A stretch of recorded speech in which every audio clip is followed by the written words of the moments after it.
Hi, this is Randy Finney with Right Side of the Chart, and this is a mid-session update for Monday, August 9th, 2021. We'll start out with a very brief update on the broad markets because there's not much to report today. They're virtually flat. Here's the S&P 500 down 9.09%. So we'll look at that real quick. Crude oil, natural gas, lumber. I want to look at the DJP, the broad-based commodities ETN that I've been following this year. ETF, and then time permitting gold and silver, another update there. All right, so on again on the S&P 500 and the Nasdaq 100, we don't have much. I am watching this trend line here.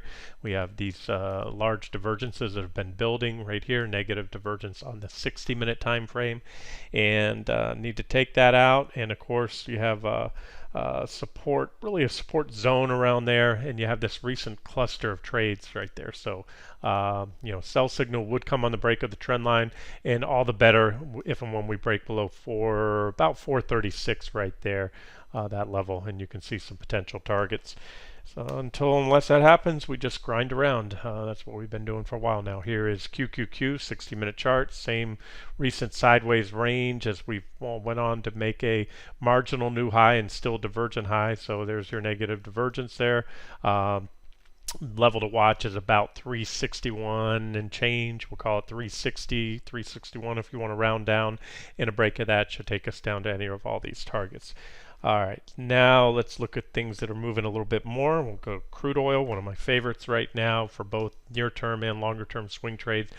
Did an update this morning on CL, the crude futures. I gave you most recently the next target when we're, up here and all the way down. This 65 to 66, called it support zone or target zone. And we hit the bottom of that today and reversed as expected. So I got that post out this morning. If you wanted to cover or reverse, go long for a bounce. Minimum. I gave you this as a likely bounce target zone, but I told you it was an estimate. I don't have super strong convictions, but where we are in this, I think it's going to become apparent to most right now that crude is in a downtrend, and again, I made the case based on the daily charts. We're not looking at that here, but I've covered that in recent videos in the past couple of weeks, showing you what I believe to be very good long-term resistance level where crude peaked out here back about a month ago, and so it's been moving lower since. And again, a lot of indicators on both the daily chart and the 60-minute charts that we'd be going lower, and so. With that being said, if I'm correct and there's more downside to come, then you want to basically short rips back to resistance. Like always, you can cover, pullbacks or drops down to support levels. And I will follow up. I'm going to look at the longer term charts and try to lay out some long-term swing targets for trend traders, the people that want to stay short, maybe not want to try to game these little micro bounces, but they're worth it. I mean, if you're trading crude, I don't need to tell you that's almost a 2.5% bounce off that support level so far, and you can see. So this is really about my minimum bounce target right there. There's a little reaction there along the way, and this would be this time an ideal bounce level if we get there to add back short exposure. You could also add it back here. You can layer back in.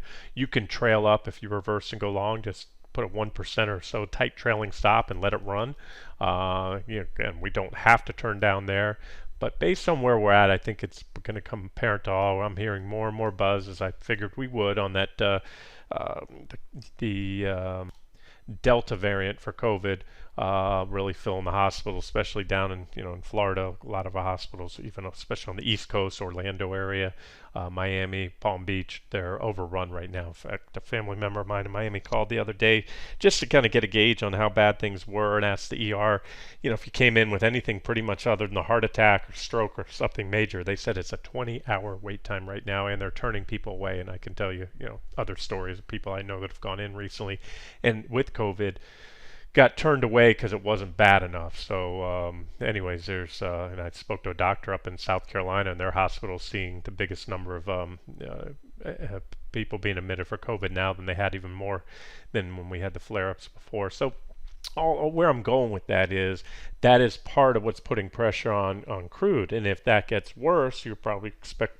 crude to fall more. More COVID flares up, the less people are going to jump on airplanes and cruise liners and things like that. So that could lead to a lot more downside in crude. All right, moving on. Well, let's on the same topic here. We had a couple weeks back and several times since I mentioned SCO is a trade idea. I give you these 60-minute targets right here. That first one's already been hit, the 60-minute chart. And then on the daily time frame, I had some longer-term targets, and that T1's still about 21.58, give or take. Second target zone about 25 to 26.50, and then third target's about 30.85 right there for SCO, which is the two-time short crude oil. Since that divergent low just recently, last little over a week, it's rallied about almost 20% so far, and still I think plenty more to go. Big divergence on the indicators there. All right, now let's look at another one, kind of sort of related, but kind of does its own thing as far as prices, and that's natural gas. It doesn't move hand in hand with crude, even though it comes from the same place in the ground. So here we go, divergent high right there on the 60-minute chart. We took out this level right here. Remember, it was posted as a short idea right here on this breakdown. We came back, went slightly underwater right there, and I've since added levels. I can't remember the original target. I believe we reversed just shy of. I had it either here 380 or 370. 3743. Both of those are still likely and potential and likely targets, as well as this uptrend line. Now you can see this uptrend line. If we can start to move lower, and we did fall back below there. There was a little breakout here, but it proved to be a false breakout over this resistance right here. Gave us a marginal new high, which gave us a divergent high. Big divergence down here. You can see it much bigger than the divergence we had at this point. We had divergence here. We had a little correction. Kick back up. Marginal new high, bigger divergence, and now I expect bigger correction. So again, I would target that 373, we'll call it 374, 375 price support plus the intersecting downtrend line. It depends on if and when we get there, how it looks. But that's right now, let's just say that's a swing target. And of course, you can use UNG or one of the I think one of the inverse natural gas ETNs blew up. I think that was DGAS. Believe there's another one out there. I'm not sure offhand, but UNG I just wanted to show you here is the non-leveraged. So it's not going to have the decay like the leveraged ETNs, and you have some pretty good resistance. It's a resistance zone here about 1468 up to about 1507. Reaction high here, and another, well, that's where we stopped the other day. And there's this uptrend line. So this could lead, we also have divergence here. This could lead to a significantly larger drop, and 1310 or so would be the first target on the way down. A lot of these lines I haven't touched. They were there on the way up. 1177, they're still valid. Yeah, we'll hold that one 1177. We'll just point out or focus on these two targets for the time being, 1310, 1177. And of course, you're going to need to see a break of the trend line to get there, but I think it'll happen if we hit my target. That may be the same trend line, even though this is a daily chart. It's going to come in around the same level as that trend line, I think, on the 60-minute chart I just showed you. I'll have to check that out a little bit more. Lumber, still think there's some good upside potential in lumber. Had a heck of a correction off the highs, and so far we're kind of holding a double bottom here. Like to see some pulse of buying and some volume coming into it. It'd be nice, but there's your divergence. We've been building divergence down there, and 570, 345 is resistance. Have a little level that was resistance here, minor resistance, another minor resistance level here, and then 705 was T1 that was already hit, the most recent T1. We've had multiple trades shared in this, and then T2 and T3. T2 is at 855 and a quarter, T3 934.70, and these levels I don't have marked. This one's about 600 right there if you're just targeting that minor resistance, and this is roughly 650 in here, that's secondary resistance. Now, I wanted to update this because we do have a breakdown in that trend line on DJP. DJP is one of many commodity ETNs, but it does a pretty good job because it's all-inclusive. You have a lot of different commodities. Now, it is pretty heavily weighted towards oil, and it's about, last time I updated this earlier the year, at the end of February, it had about 17% in oil, and oil and natural gas together was a quarter of the returns here. So it's going to drag that down. I just want to mention that is a breakdown there, and there's other commodity ETFs out there, and some of them have a higher or lesser weighting, but this one looks to have just broken down as well. And that's GSG. Again, it's the just a different company. It's iShares S&P GSCI Commodity Index Trust ETF. GCC is another one, Wisdom Tree.